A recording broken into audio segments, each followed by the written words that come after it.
Belgrade, Yugoslavia, 1979. While Yugoslav president and dictator Tito is in Cuba settling international matters, a mysterious phantom occupies the attention and hearts of the capital city, Belgrade. He driving maneuvers using a stolen white Porsche car through the city streets every night. The police was chasing this man, whom they called the Phantom, who had stolen a white Porsche.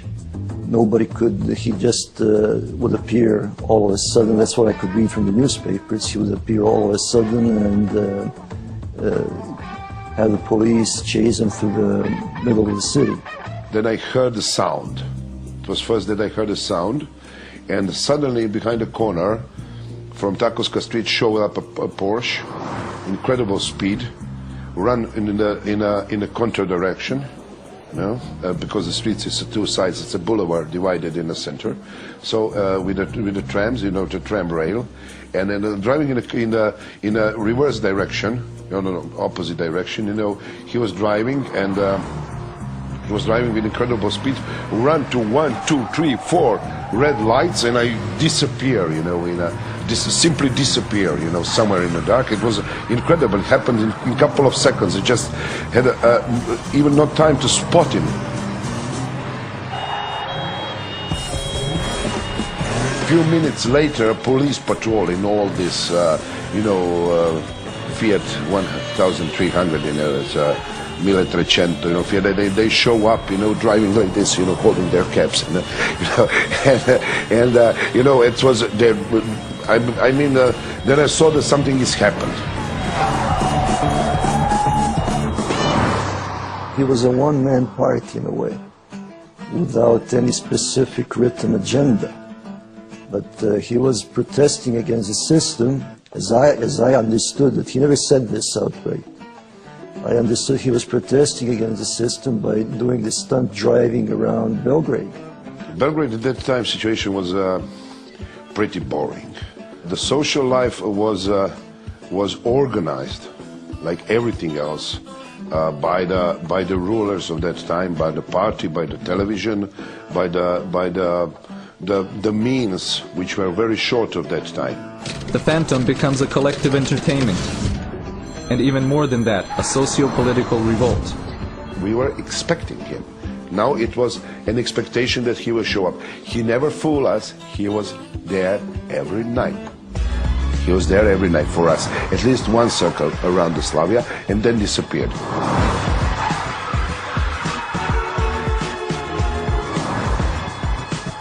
I think he was driving 150, 170. I was using a motor drive, and on one frame I saw his face.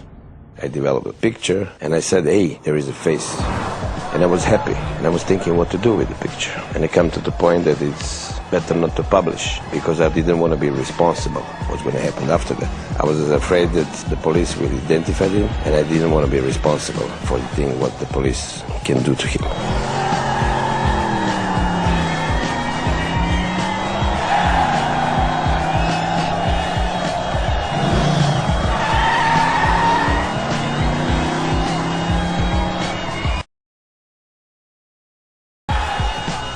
Everybody could try to chase him or stop him or make him a ambush or whatever, was completely fool, He managed to fool everybody. So he became a hero.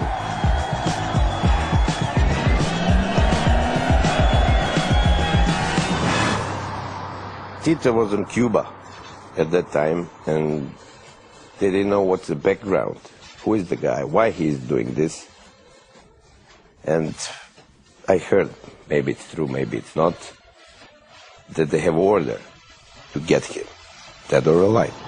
The culmination of the Phantom's driving happens after 15 days. In the biggest expectation of his ride through the city, the Porsche enters the main square. He speeds towards two public buses placed by the police as a trap. The Phantom tries to pass between the two buses, but fails and smashes into one of them. The crowd there was a lot of people here, and the people just make him a place where to disappear. And when he disappeared, when the police started chasing him, they organized again. to block the police.